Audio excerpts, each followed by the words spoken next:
আছো সবাই? আশা করি সবাই ভালো আছে, ভালো থাকো, সুস্থ থাকো।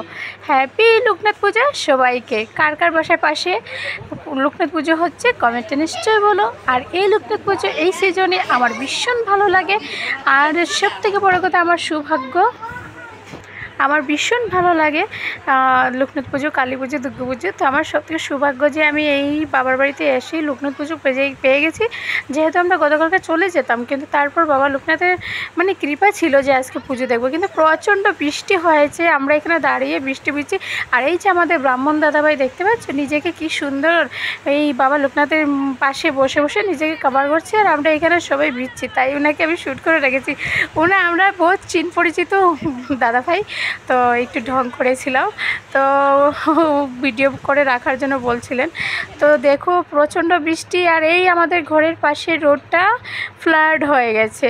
কারণ হলো এখানে ড্রেনগুলো জাম হয়ে বসে আছে। তাই দেখিয়ে দিলাম তোমাকে চারিপাশ। এখানে কাকিমণিরা আছে, ছোট্ট কাজিনসরা আছে, লোক যাতায়াত করছে জলের মধ্যে দিয়ে, সেটাও তোমাদেরকে দেখিয়ে দিলাম।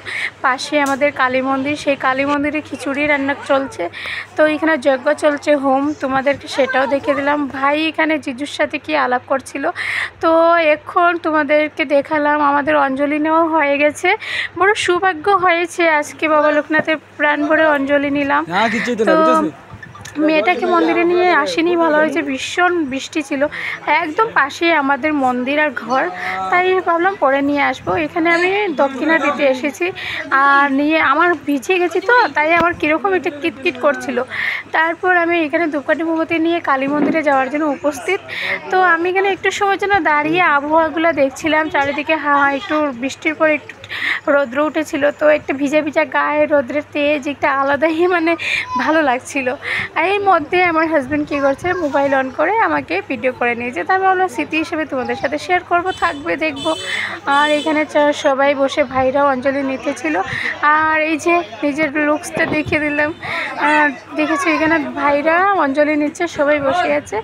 তো আমি এখানে মায়ের মন্দিরে চলে আসলাম। মায়ের মন্দিরে ধূপ ধুনো ধূপকাঠি জ্বালিয়ে দুজন একটু ক্লিক নিয়ে নিলাম। ঘরে এসে গেছি, তো ঘরে ভাই খিচুড়ি পাঠিয়ে দিয়েছে, তো দুজন বসে খাচ্ছিল। ও খাচ্ছিল, তবে আমি ওর পাতে নিয়ে নিলাম খিচুড়ি, ওর একসাথে খেয়েছিলাম। তো চলো টাটা।